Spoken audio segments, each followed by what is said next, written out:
ځکه خو الله فرمایي والله اخرجکم من بطون امهاتکم لا تعلمون شیئا. او دا موبایل تباهي جوړه کړې ده، خو کېږئ ما لعن الله الناظر والمنظور الیه.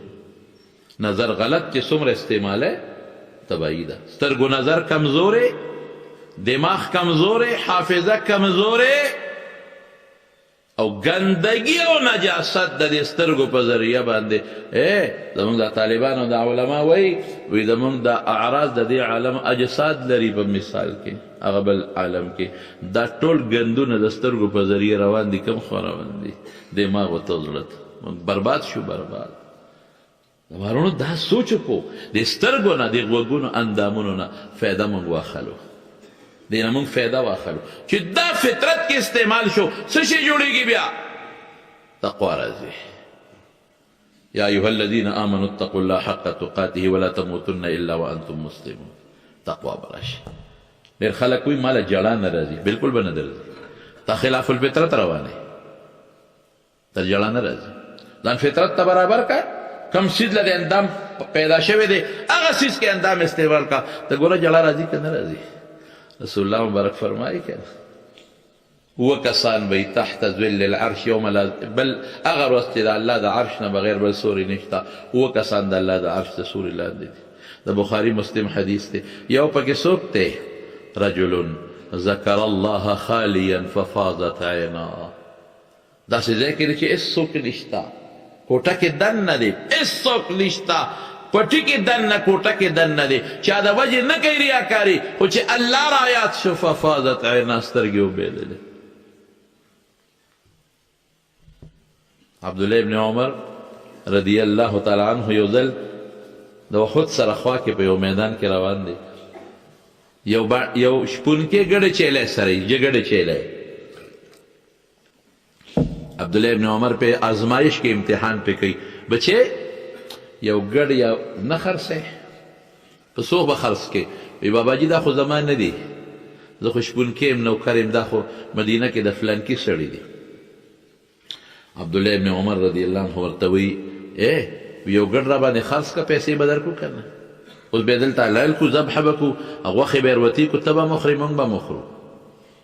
بابا جي تا ته خو ما وایي چې دا زما نه دي که نه، زه خو شپونکی یم، دا خو د بل چا دی، پردی شي در باندې خرڅ کړم.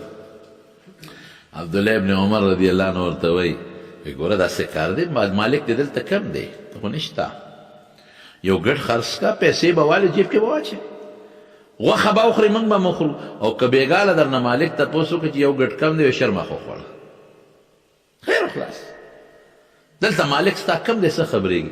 چې عبدالله ابن عمر دا خبره وکړه، شپونکي شا کړه او ګوته اسمان ته ونیوی، این الله، مالک خو نشته، خو الله څه شو؟ الله خو شته که نه خبرېږي؟ ای بچې ودې ګټله، نیغ لاړ مدینې ته د مولا له، وی ستا ګډې چیلی سره یې دلې، هلته وی خرڅی خو نه، که قیمت را کوي ولې نه خرڅوم؟ په څو خرڅی؟ په دومره، زما شوې. دا غلام نه خرڅی؟ خرڅ به کړو، په څو؟ په دومره. غلام سره د ګډو چیلو پیسې نغدې کړې، ماښام چې راشي زما کور ته راولېږه. چې ماسخوتن غلام ګډه چیلی راوستې، مولا ورته ویې لکه دا خو ما خرڅې کړي دي، ته مې هم خرڅ کړې په د عمر په زوی په عبدالله، ځه هغلته یې بوځه، ته هم خرڅ شوې. شپونکي چې ګډه چیلی راوستې غلام، عبدالله ابن عمر ته یې دروازه ووهله، چې وایي دا خو هغه وختنی بابا دی چې ما نه ګډه غېشته. وی صاحب زه تا غشتیم او ګډه چیلی؟ وی او ما غشتې، ته مې واغشتې، دا ګډه چیلی مې ما غشتې دي. وی ما ته د شپې ځای ښایه کم ځای سملم، ګډه چیلی ځای ښایه کم ځای وتړم. وی بچې دا ما ځان له نه دی غشتې او ته مې هم ځان له نه غشتې، ته مې هغه الله له غشتې چې زړه کې دی پروت دی. تا وختي وی این الله، ما هغه الله لا غشتې، ګډه چیلی مې تا لا غشتې دي، زه بچې تا آزاد حر لوجه الله، ګډه چیلی ستا دي بوځه. بیا به الله مهربانوي. حضرت امام ابو حنیفه رحمت الله علیه واقعات خو ډېر اوږده دي، بیبي یې وایي تاریخ لیکي، وایي چې کله به تهجد یې وکړل که نه، څومره لوی سړی، اوهو زه چې څومره تاریخ ګورم د امام ابو حنیفه زه حیران شم چې دې سړي له خدای علم څونه ورکړی دی، او د دې سړي تقوا څومره وه، څومره د ده تقوا وه. لیکن دا امام ابو حنیفه بیبي یې وایي چې تهجد به یې وکړل نو ده به قبلې ته مخ کړي او ده به په چغو چغو ژړل الله ته به ژړل او دا خپله ږیره به یې راواغېسته سپینه ږیره وه دا به یې داسې ځان ته مخې ته ونیوله یې داسې به یې ګراته وکړه ځان ته مخې ته ونیوله او څه به وې یا الله ابو حنیفه سره خو اسم نشته دغه سپین ډکي دي د دې لحاظ به کې کلا اذا بلغت التراقي الله وی کلا بېدبي نه معافي د علما ناست دي د دې نه معافي غواړم د دې زه یو معنا درته کومه زه د مفسرینو نه کوم درته مفسرینو والا نه کوم تاسو پویولو دپاره دا معنا کوم زه معافي بیا م غواړم کلا اذا بلغت التراقي چې روح مرۍ ته راورسي دلته وقیل من راق هلته چغې جوړې شي هلکه ډاکټر راولې بابا مري دم والا هله جبې لاندې ګولی ورته کېده بابا مري هله شابه من راق دمګري راوله ډاکټر حکیم هله امبولنس ته ټلیفون وکړه ای د ګاونډي له لږ موټر راوله بابا رانه مري هله جبې لاندې ګولی ورکړه وظن انه الفراق الظن ها هنا بمعنى اليقين وظن انه الفراق د دې یقین راغی چې لاړه جدایي راغله کور ته ګوري دا پاتې دی بچو ته ګوري بچو لاړم دنه دغلته څه وایي ای ښځې ما بخا و ما بخلې ما وبخا ما بخا بچو ته یې بچې ما وبخې ما بخلې او پلار ته وایي بابا ما بخه درنه لاړم امور ته یې بیبې ای مورې ما وبخه درنه لاړم وظن انه الفراق کور ته ګوري او دا خو ما جوړ کړی زه خو ترې لاړم بیا دې کور ته نه راځم یو ځل چې ووتې په دا دروازه بیا به نه راځې خو ما دا نه جوړ کړی موټر ته ګورې او دا خو ما نه پاتې دی دا خو ما به سټیرنګ کلاس کې و دې سیټ کې خو به زه ناستم دې بس بل څوک کېنې وظن انه الفراق والتفت الساق بالساق بیا معافي غواړم د علماونه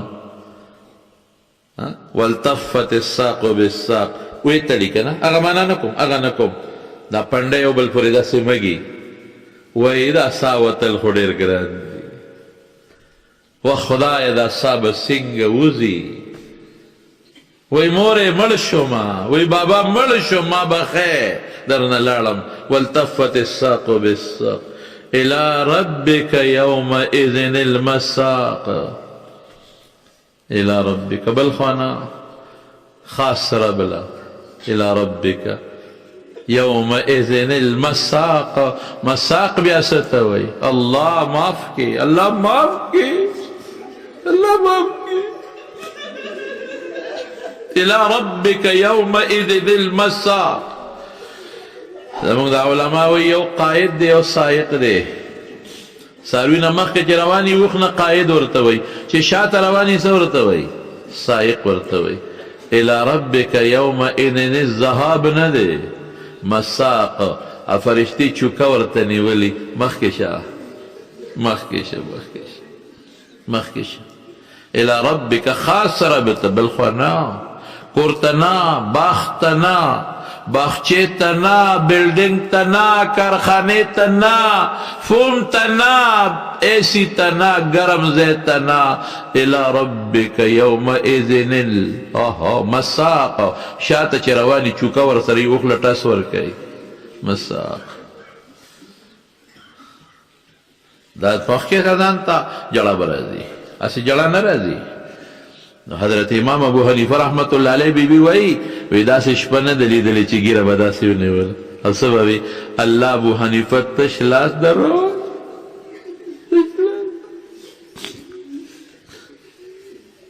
دقه سپین ډکي دي ربه د دې لحاظ به کې بل څه نشته دغه سپین ډکي او عبدالله ابن مبارک امیر المؤمنین فی الحدیث امیر المؤمنین فی الحدیث د تصوف د ټولو طریقو مرکز و محور د مفسرینو د محدثینو استاد مخرج او مدار د سند